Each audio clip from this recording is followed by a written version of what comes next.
Assalamualaikum warahmatullahi wabarakatuh.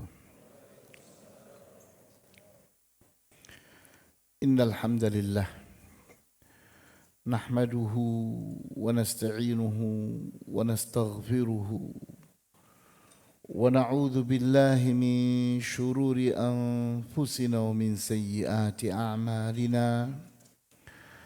Man yahdihillahu fala mudilla lahu ومن يضلل فلا هادي له واشهد ان لا اله الا الله وحده لا شريك له واشهد ان محمدا عبده ورسوله لا نبي بعده نصلي ونسلم على رسولنا الامين وعلى اله واصحابه ومن تبعهم باحسان ila yaumiddin wa ba'd.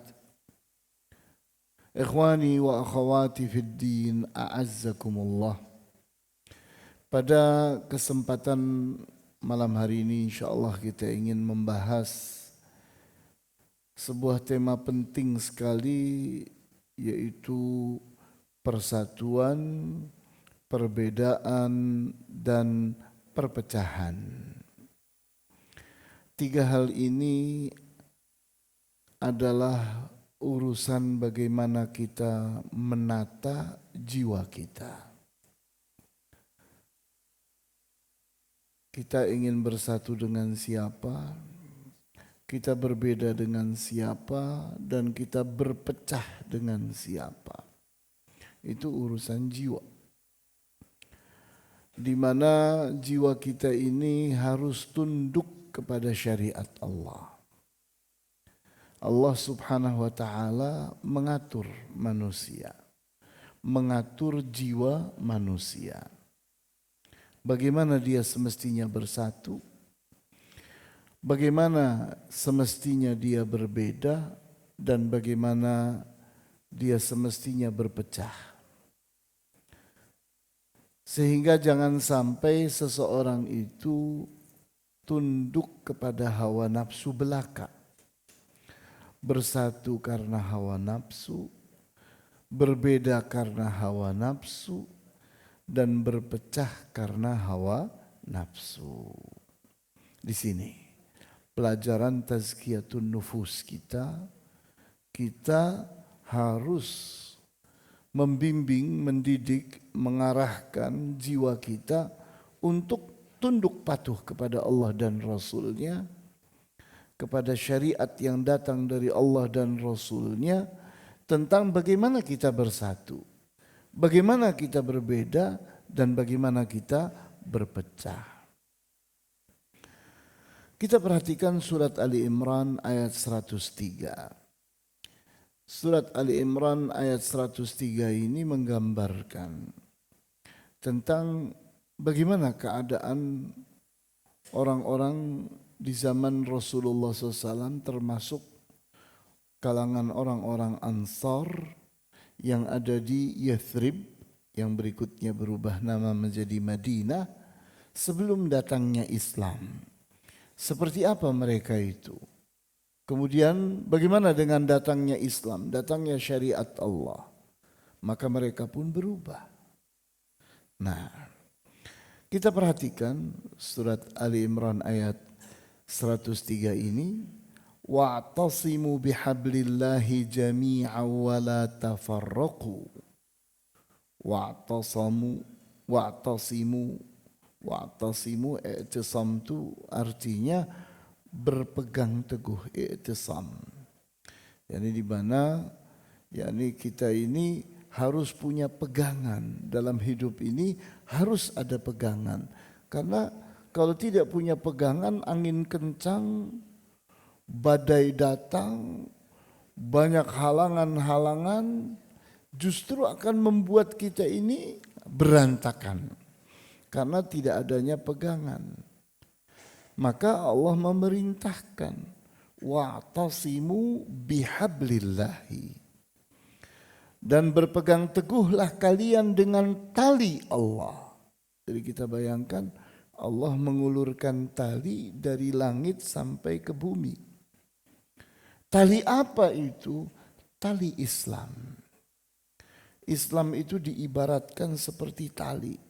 Islam itulah yang harus mempersatukan umat manusia. Umat manusia itu berpegang bersatu karena satu talinya, yaitu tali Islam. Wa'tasimu bihablillahi jami'an. Seluruh kalian, jami'an, seluruh kalian tanpa kecuali. Semua manusia itu punya kewajiban untuk bersatu. Yang mempersatukannya adalah Islam, yaitu tali Allah yang Allah ulurkan dari langit sampai ke bumi. Wala tafarraqu, dan janganlah kalian bercerai-berai. Apa sih yang membuat kita bercerai-berai? Hawa nafsu. Karena hawa nafsu itu mendorong manusia untuk punya keinginan-keinginan, kebutuhan-kebutuhan, kepentingan-kepentingan, rencana-rencana, harapan-harapan, angan-angan, dan seterusnya. Tidak berbatas. Itu semua datangnya dari mana? Dari hawa nafsu. Yang membuat orang itu bercerai-berai itu hawa nafsu. Walaupun satu rumah tangga, yang satu ayah, yang satu ibu, yang lainnya anak, yang lainnya cucu, tapi ternyata keinginannya berbeda-beda. Kepentingannya berbeda-beda. Cita-citanya, angan-angannya berbeda-beda. Itu urusan hawa nafsu. Jadi kita diingatkan, kalau mau bersatu, yang mempersatukan kita adalah Islam. Di saat kita itu benar-benar dengan Islam itu ikhlas, kita ikhlaskan ilmu kita, di mana ilmu kita datangnya dari Allah. Kemudian kita ikhlaskan amal kita, di mana amal kita tujuannya adalah Allah. Wadhkuru ni'matallahi alaikum, dan ingatlah nikmat yang Allah berikan, Allah curahkan kepada kalian. Nikmat apa itu? Idh kuntum a'daan. Ingat bahwa dulunya kalian saling bermusuhan. Jadi siapa sih para sahabat dulu sebelum menjadi murid-muridnya Rasulullah SAW? Mereka itu orang yang saling bertikai, saling berselisih. Yang kuat menindas yang lemah, yang kaya menindas yang miskin. Sehingga akibatnya apa? Mereka bercerai-berai, saling bermusuhan. Fa'allafa baina qulubikum, maka Allah jinakkan jiwa-jiwa kalian. Nah, jadi kita lihat di sini, apa sih urusan persatuan dan perpecahan itu? Urusan jiwa. Urusan jiwa. Bersatu dan berpecah itu urusan jiwa. Kalau hawa nafsu kita tunduk kepada Islam, maka kita mudah bersatu, mudah ikhlas. Tapi di saat kita itu tidak tunduk kepada Islam, kita mudah berpecah.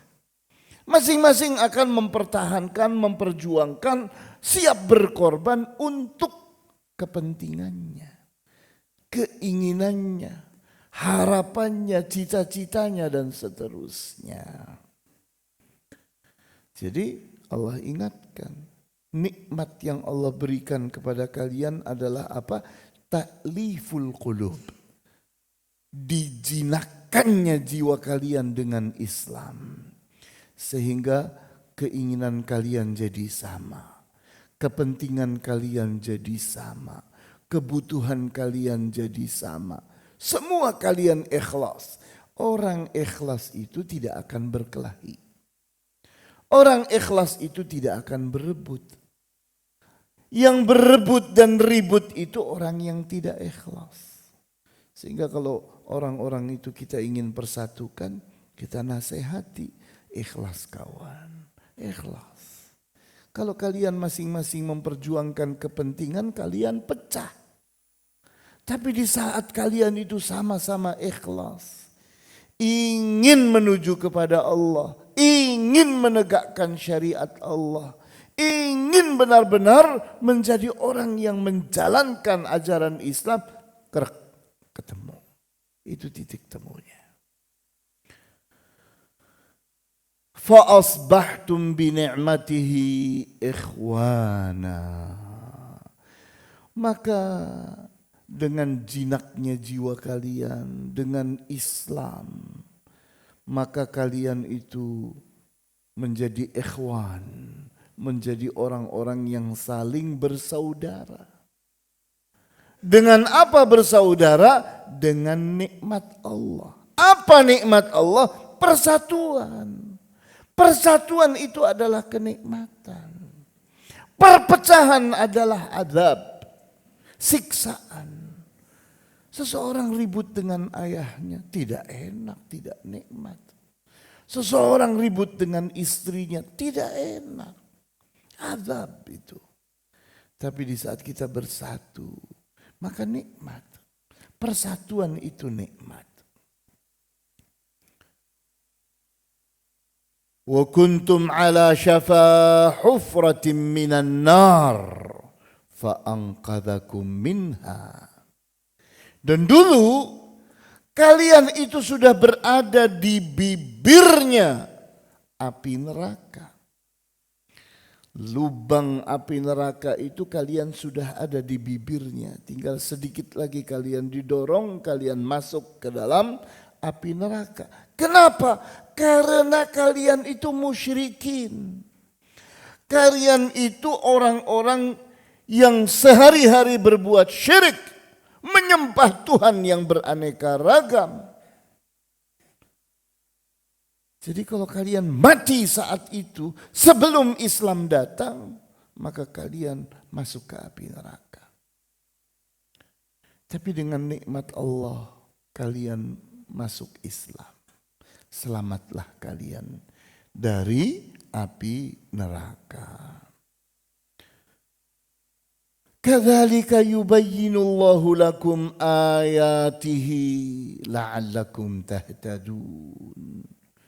Begitulah Allah menerangkan kepada kalian bukti-bukti keagungannya, tanda-tanda kebesarannya. Diharapkan dengan bukti-bukti itu kalian mendapatkan petunjuk. Di saat kita itu menjalankan bimbingan dan arahan dari Allah, Al-Quran kita laksanakan, As-Sunnah kita laksanakan, maka kita menjadi manusia yang berjalan dengan bimbingan dan arahan dari Allah. Kita memiliki guidance, memiliki arahan yang jelas, petunjuk yang jelas. Kemudian kita perhatikan surat Al-Maidah ayat 8 dan 9. Ya ayyuhalladzina amanu kunu qawwamina lillahi syuhada'a bil qisti. Ya ayyuhalladzina amanu, wahai orang-orang yang beriman. Ini panggilan diarahkan tidak bersifat umum, tapi bersifat khusus. Kenapa? Karena perintahnya berat. Perintahnya hanya bisa dipikul, bisa dilaksanakan hanya oleh orang yang beriman. Orang yang jiwanya belum beriman akan merasa keberatan dengan ini. Sehingga yang dipanggil oleh Allah, ya ayyuhalladzina amanu. Wahai orang-orang yang beriman. Kunu qawwamina lillahi syuhada'a bil qisti. Jadilah kalian orang-orang yang qawamin, siap menegakkan.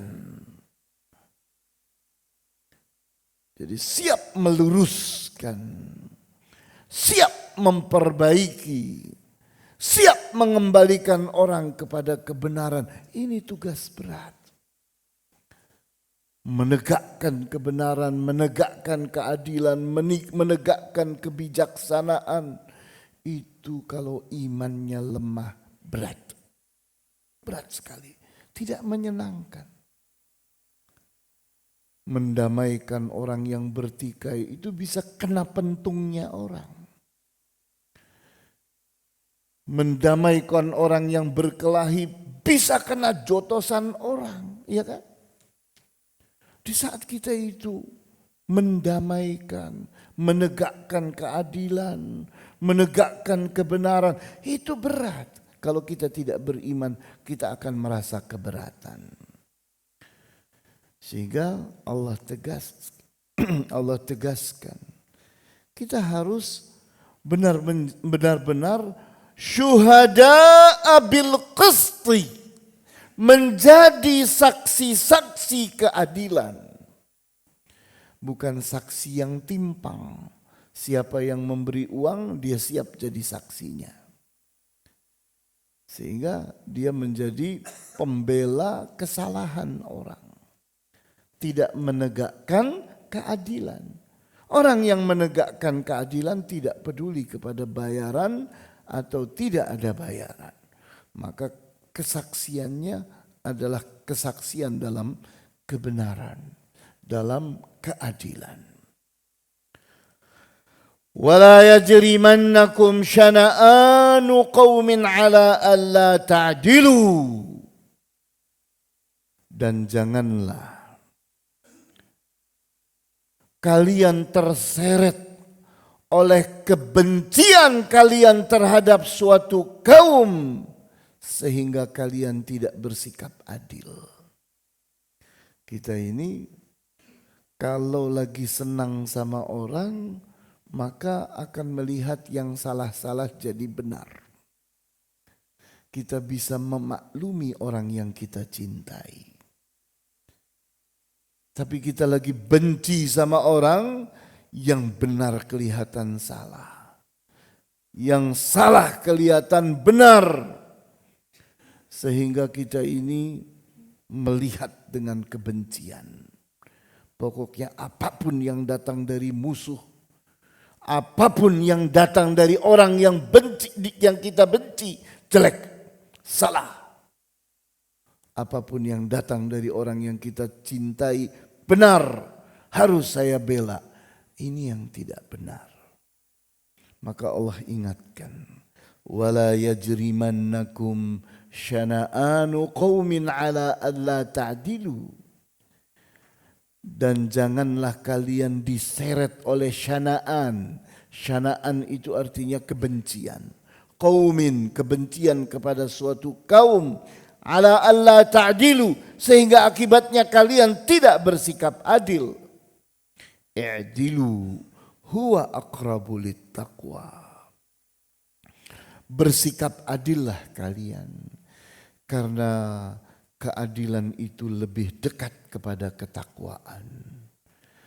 Orang untuk menjadi orang saleh, untuk menjadi orang yang bertakwa, itu butuh nurani yang jernih. Nurani yang jernih, fitrah yang jernih, itu akan menerbitkan keadilan. Orang yang nuraninya jernih, itu tetap aja dia akan melihat yang benar itu benar, yang salah itu salah. Siapapun yang melakukannya. Yang baik itu baik, yang buruk itu buruk, siapapun yang melakukannya. Yang bermanfaat itu bermanfaat, yang berbahaya itu berbahaya, siapapun yang melakukan. Baik orang yang kita cintai atau orang yang kita benci. Orang yang nuraninya jernih itu mudah bertakwa. Tapi orang yang nuraninya kotor, sehingga tidak mampu melihat yang benar, tidak mampu melihat yang salah, tercampur aduk di hadapannya antara kebenaran dengan kesalahan, kebaikan dengan keburukan, manfaat dengan bahaya, dianggapnya sama saja.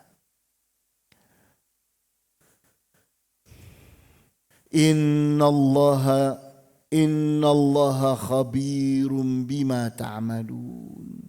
Sesungguhnya Allah Maha mengerti, Maha tahu tentang apa-apa yang kalian lakukan.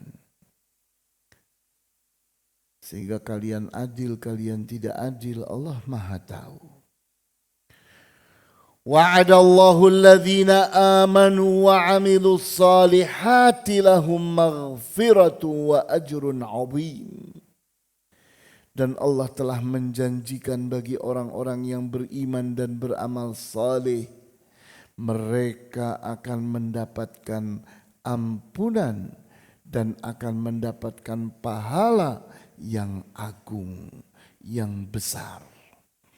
Jadi antum perhatikan di sini bahwa di saat kita itu orang yang jernih, fitrahnya, nuraninya akan dekat kepada ketakwaan. Orang-orang yang bertakwa itu adalah gambaran tentang orang-orang yang beriman dan beramal saleh.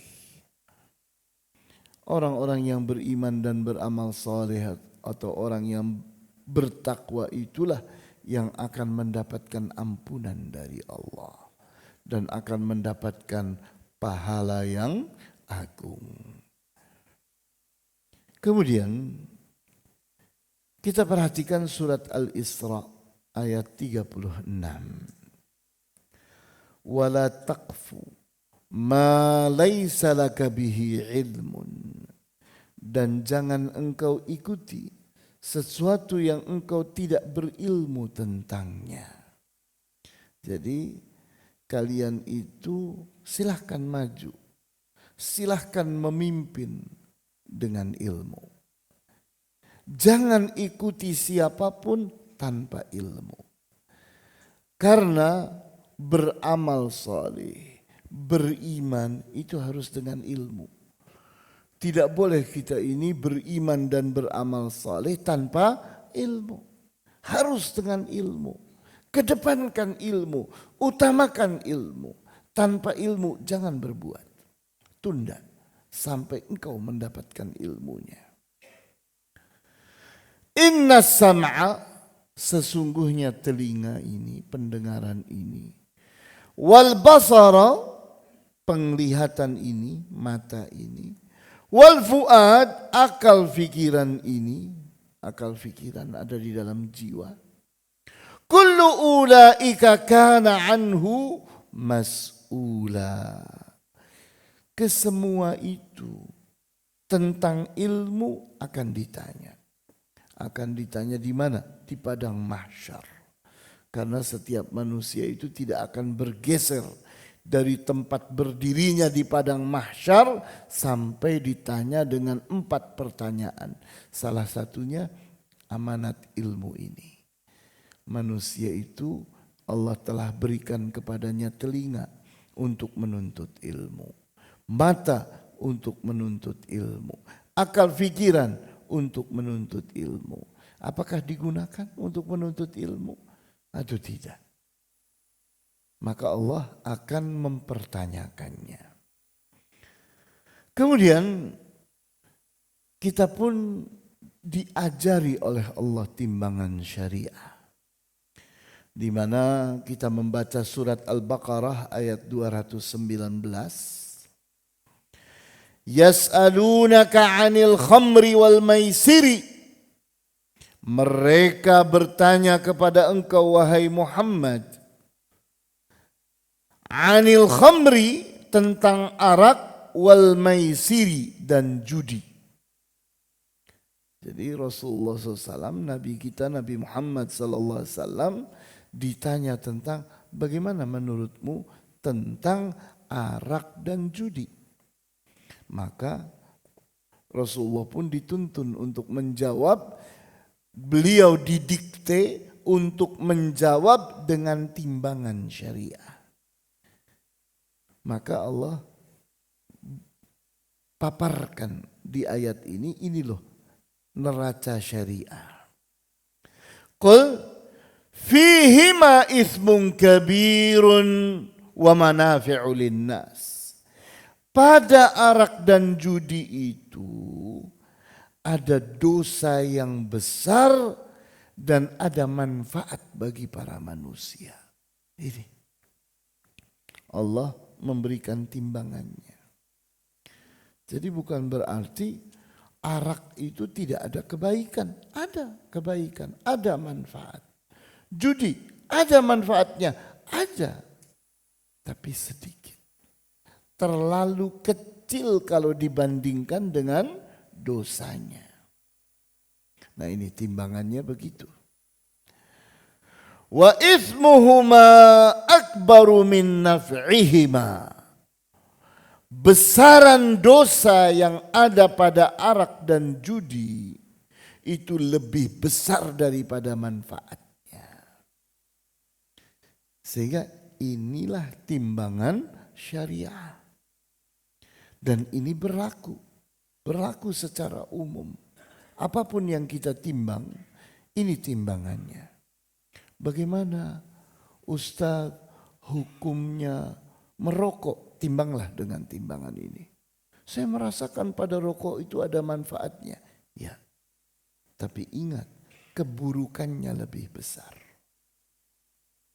Maka sesuatu yang keburukannya lebih besar haram. Sesuatu yang manfaatnya sedikit tapi akibat buruknya besar, itu haram hukumnya. Ini timbangan syariah.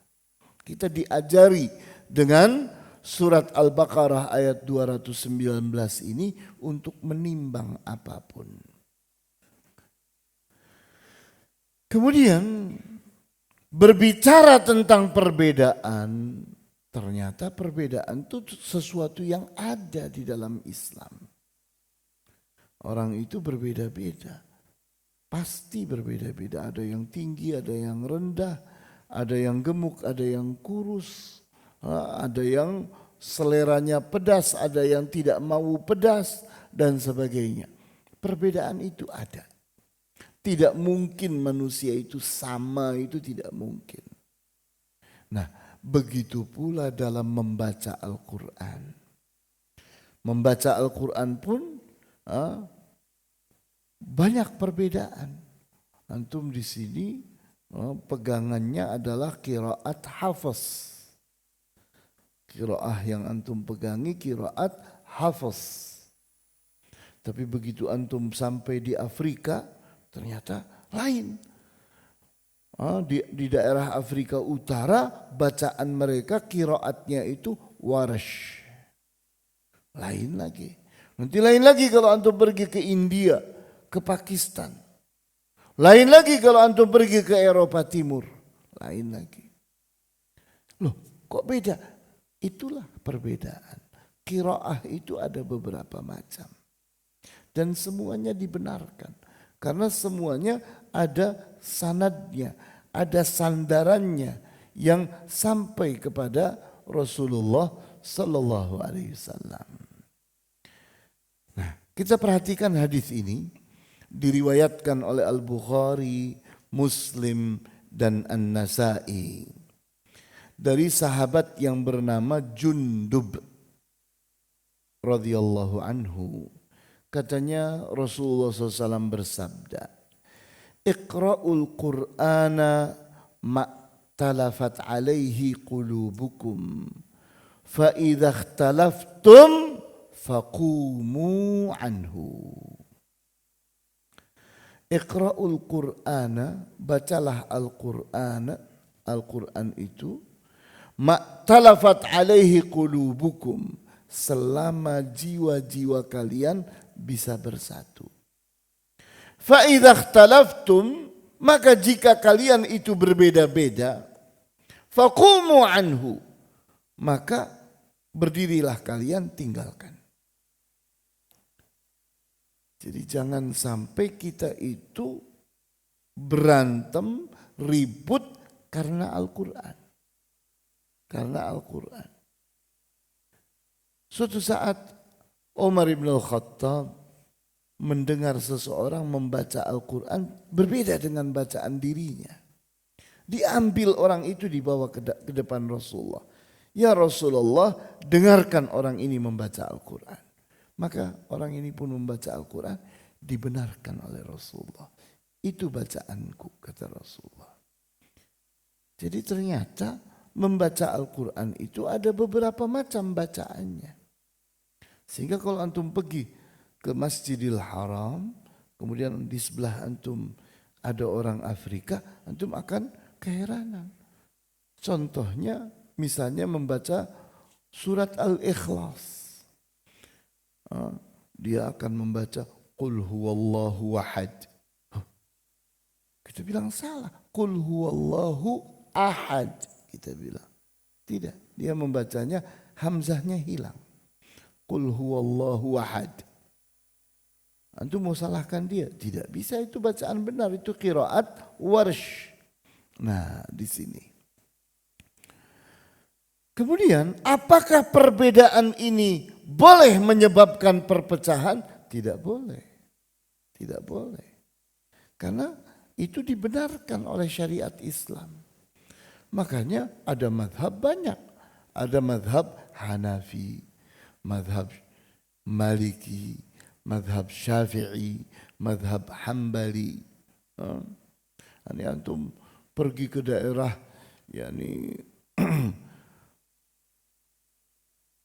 India, Pakistan, maka begitu mereka selesai dari membaca waladdallin, tidak satu pun mengucapkan amin. Hah? Kalau kita menjerit amin, kita menjerit sendirian. Satu masjid tidak ada yang membaca amin. Oh, salah sholatnya. Tidak, itu mazhab Hanafi. Mau diapakan?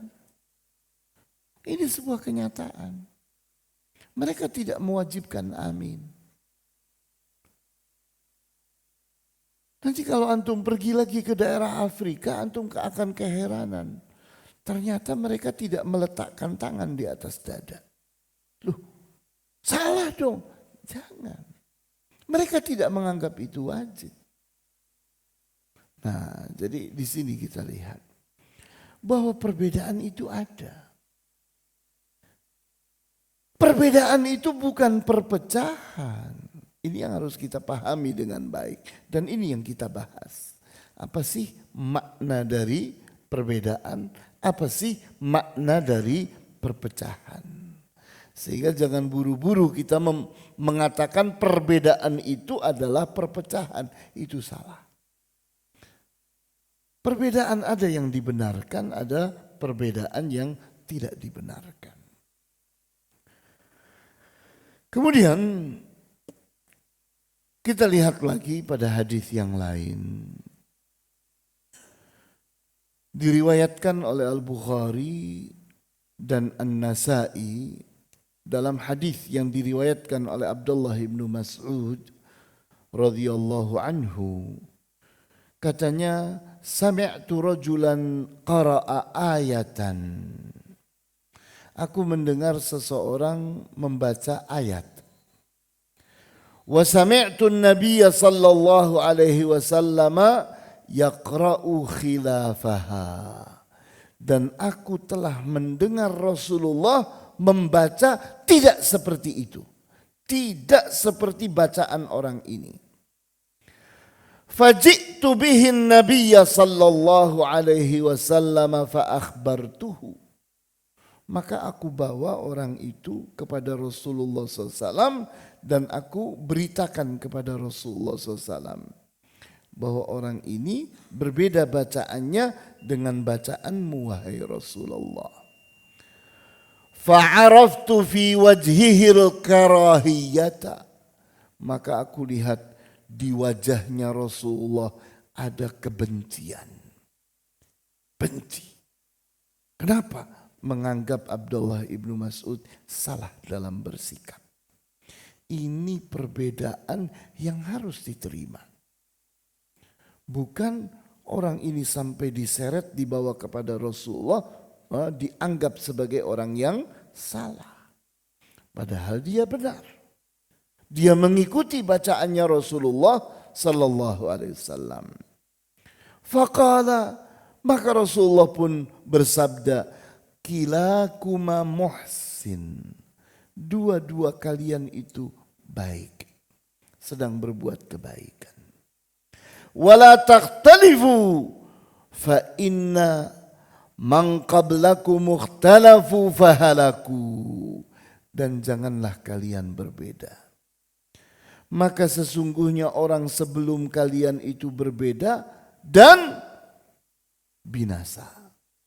Jadi kita lihat Rasulullah SAW yani mengarahkan ini perbedaan yang harus diterima. Jangan kalian berpecah karena perbedaan ini. Terimalah. Biarkan dia membaca dengan bacaan yang aku pernah ajarkan kepadanya. Engkau membaca dengan bacaan yang aku ajari. Silakan. Kuasai kedua-duanya pun baik. Seseorang menguasai bacaan hafaz, seseorang menguasai bacaan warsh, silakan baca dengan seperti itu. Kalian pelajari madhab Hanafi, madhab Hambali, kemudian banding-bandingkan di antaranya. Tidak perlu kalian berpecah. Karena itu perbedaan yang bisa diterima. Ya, sudah waktunya adzan.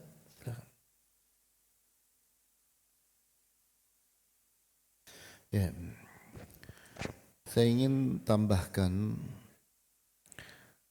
slide berikutnya, yaitu salat yang kita lakukan itu adalah simbol persatuan. Di mana kita dapati pada hadis yang sahih riwayat Muslim dari Abdullah bin Mas'ud radhiyallahu anhu, dari Abi Mas'ud Al-Badri radhiyallahu anhu, dia berkata, kana Rasulullah sallallahu alaihi wasallam yamsahu manakibana fis salah. Adalah Rasulullah sallallahu alaihi wasallam menepuk bahu kami pada salat. Yani untuk salat beliau itu meratakan shaf. Di antara yang harus rata itu bahu dengan bahu. Bahu seseorang dengan bahu yang ada di sebelahnya itu diratakan. Rata. Tidak ada satu yang di depan, satu di belakang. Kemudian wa yaqul, beliau bersabda, istau, ratalah kalian. Wala takhtalifu fatakhtalifa qulubukum. Jangan kalian yakni bengkak-bengkok, berbeda-beda. Akibatnya jiwa kalian menjadi berbeda-beda. Liyaliyani minkum ulul ahlami wan nuha. Hendaknya orang yang dekat dengan aku, artinya ada di samping Rasulullah, ada di belakang Rasulullah, adalah ulul ahlam, manusia-manusia yang berakal, wanuha, dan bijak. Jadi orang-orang yang berilmu, orang-orang yang pandai, orang-orang yang berakal, itulah yang dekat dengan Rasulullah. Untuk apa? Untuk menegur kalau salah. Ini pentingnya orang-orang yang berilmu itu ada dekat dengan imam, supaya kalau imam salah maka ada yang menegur, tidak membiarkan. Thumma alladhina yalunahum. Kemudian orang yang kurang dari itu. Orang yang kurang dari itu, kurang ilmunya di belakang. Kurang dari itu di belakang. Sampai thumma alladhina yalunahum, kemudian orang yang berikutnya lagi. Jadi hendaknya yang paling depan itu adalah orang-orang yang mampu menegur imam kalau salah, karena berilmu, karena berakal sehat, karena mereka orang-orang yang bijak. Jadi antum lihat di sini, salat itu simbol persatuan di dalam Islam. Nah, di mana dalam hal berdiri, dalam hal shaf, kita itu diharuskan oleh Rasulullah SAW untuk rapi, untuk rata. Nah, adapun hal-hal yang berkaitan dengan amalan, maka kita lihat bahwa amalan itu di saat kita berbicara tentang rukun-rukun sholat hampir tidak ada perbedaan. Begitu kita berbicara tentang hal-hal yang wajib dalam hal sholat, ada perbedaan-perbedaan.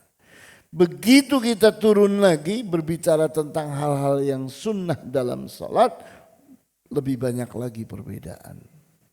Begitu pula hal-hal yang mubah, hal-hal yang boleh dilakukan atau tidak dilakukan, karena tidak berpahala dan tidak berdosa, maka lebih banyak lagi perbedaannya.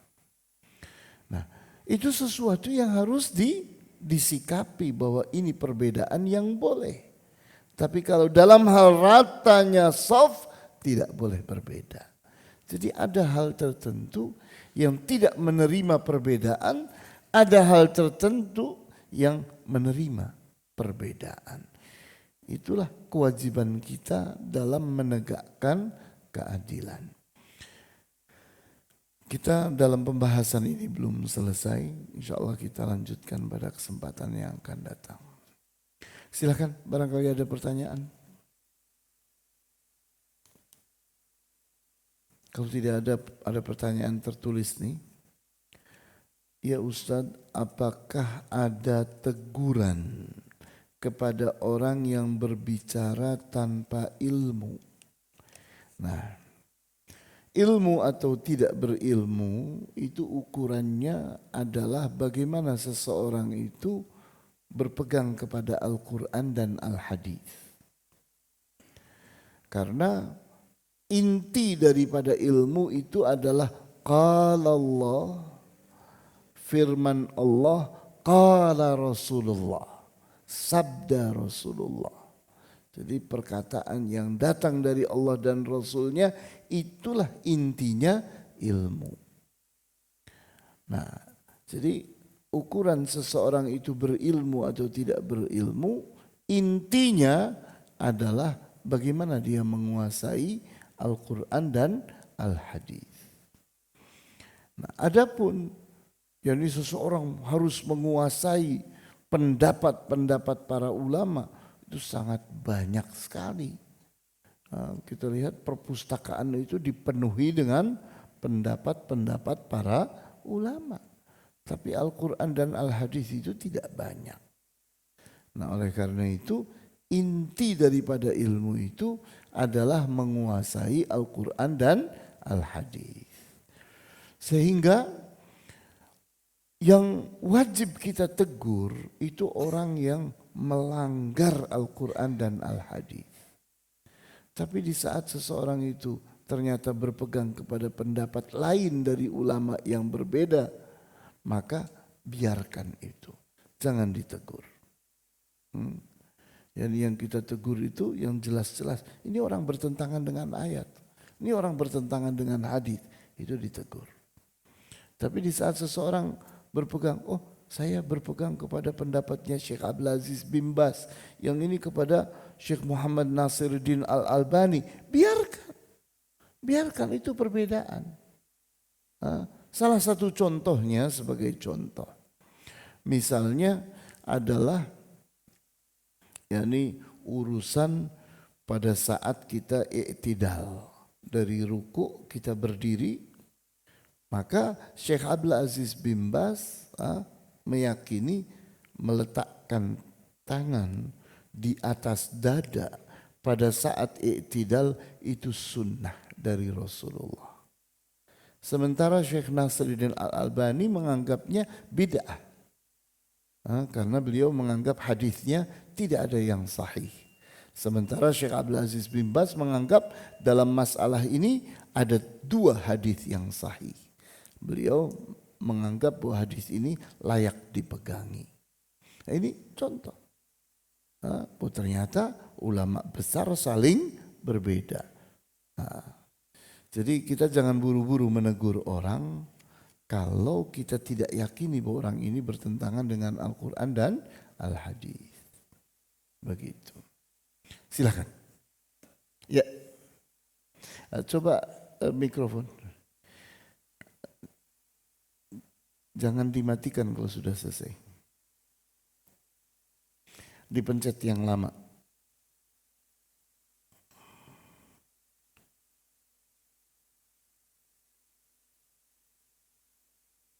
Bismillahirrahmanirrahim. Assalamualaikum warahmatullahi wabarakatuh.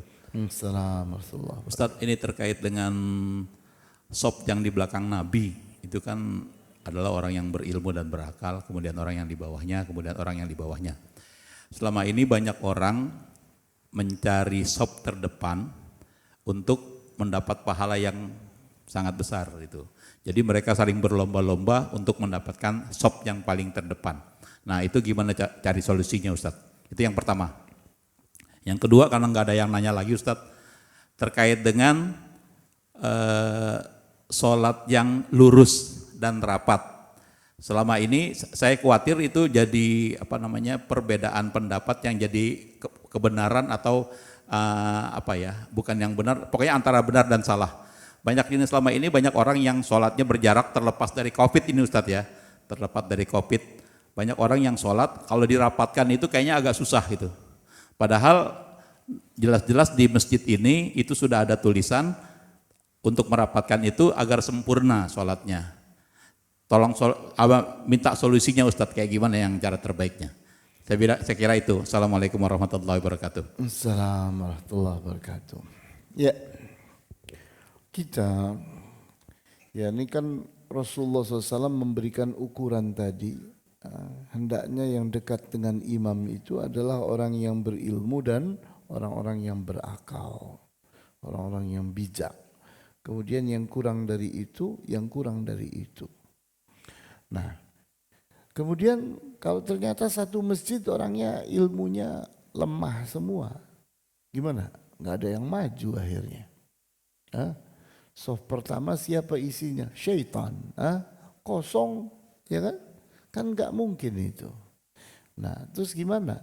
Artinya ukuran kita adalah ukuran pada saat itu. Ukuran kita adalah ukuran pada saat itu. Contohnya adalah menjadi imam. Siapakah orang yang paling layak menjadi imam? Maka jawabnya adalah orang yang paling kuat ilmunya tentang Al-Quran. Dia yang jadi imam. Kalau ternyata Al-Qur'annya sama, maka yang lebih dulu masuk Islam. Ternyata masuk Islamnya sama, maka umurnya yang lebih tua yang dikedepankan. Itu kan seperti itu ukurannya. Hadis-hadisnya mengarahkan begitu. Jadi yang pertama kita lihat Al-Qur'annya. Walaupun ternyata masih remaja, tapi Al-Qur'annya lebih baik, maka dia lebih berhak daripada orang tua. Tapi ada orang tua Al-Qur'annya bagus, masuk Islamnya lebih dulu, kemudian ya jelas dianya orang tua. Ya dialah yang di depan, bukan anak remaja. Kan begitu. Nah, begitu juga orang yang ada di belakang imam. Siapa? Ya, ukur ilmunya. Yang paling layak seseorang harus tahu diri. Ini gimana nih kalau imam ini salah? Kira-kira saya bisa ikut negur apa enggak? Kalau seseorang merasa tidak bisa ikut negur, maka jangan terlalu dekat dengan imam. Tetap di saf pertama, silakan. Tapi tidak dekat dengan imam. Kan saf ada panjang, saf kan panjang. Jadi tidak harus dekat ini imam.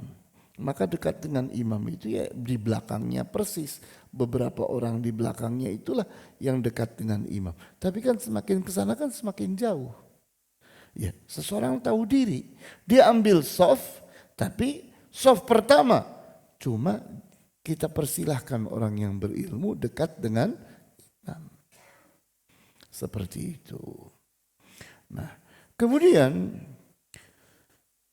di saat kita berbicara tentang pandemi dan kelihatannya alhamdulillah kita nih sudah semakin mendekat Ramadan, semakin terbebaskan dengan kewajiban-kewajiban yang merepotkan itu ya. Ini perlu kita rayakan juga ini. Nah, jadi kita lihat bahwa kita sudah layak untuk rapat di dalam barisan sholat dan seterusnya. Kemudian kalau ada saudara kita yang ternyata belum terbiasa dengan merapatkan barisan, merasa risih kalau kita itu merapatkan tubuh kita kepada dia, nempel-nempel, gatel katanya.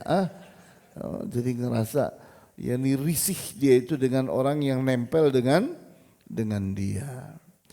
Nah itu kita pada dasarnya kita harus bersikap lembut terhadap orang yang sholat bersama kita. Itu hukum dasar, hukum asal. Bahwa kita wajib bersikap lembut terhadap orang yang ada di sebelah kita. Jadi misalnya antum pada saat sujud kalau sendirian ini ada di samping seperti ini ya kan. Tapi begitu berjamaah dekatkan dengan tubuh kita. Kenapa? Kita harus lembut kepada orang. Karena hak kita adalah selebar tubuh kita. Di saat sholat berjamaah, hak kita adalah selebar tubuh kita. Coba saya ingin ada 2 orang maju buat jadi contoh. Ayo 2 orang sini. Ini sini. Sini. Hadap ke sana. Nah, antum lihat hak saya adalah sampai bahu ini, rapatkan bahu. Hak kaki saya itu rata dengan bahu saya. Tidak boleh saya gini kan. Akibatnya apa? Ini jadi berjarak. Iya apa enggak? Yang bikin berjarak siapa? Saya ngerebut hak orang ini. Kawan kita yang 2 ini saya rebut. Ya kan? Hak saya selebar bahu saya. Karena ini ukurannya. Ukuran lebar itu rapatkan. Kakinya yang lurus ke depan. Jangan begini, tapi begini.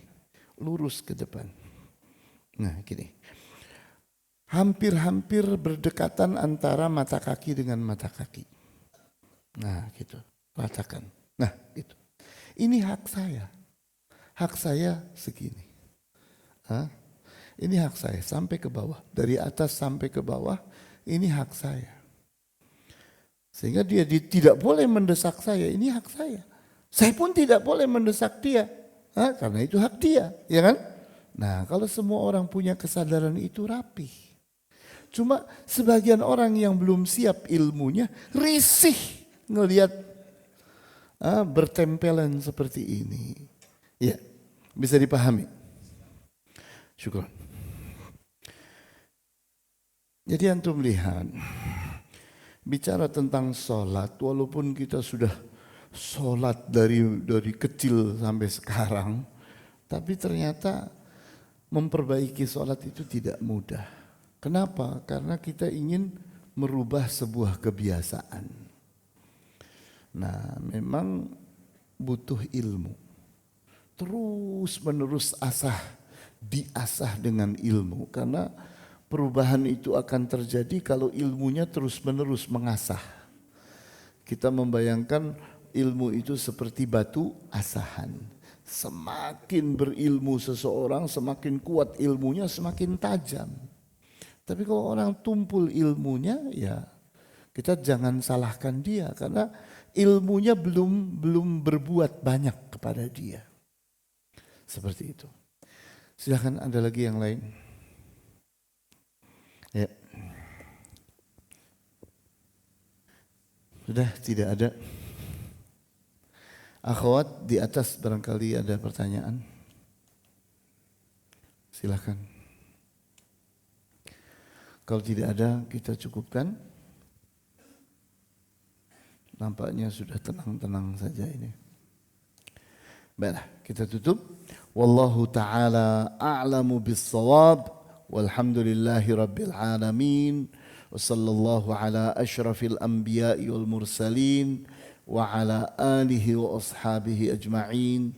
Subhanakallahumma wa bihamdika. Ashhadu an la ilaha illa anta astaghfiruka wa atubu ilaik. Wassalamu alaikum warahmatullahi wabarakatuh.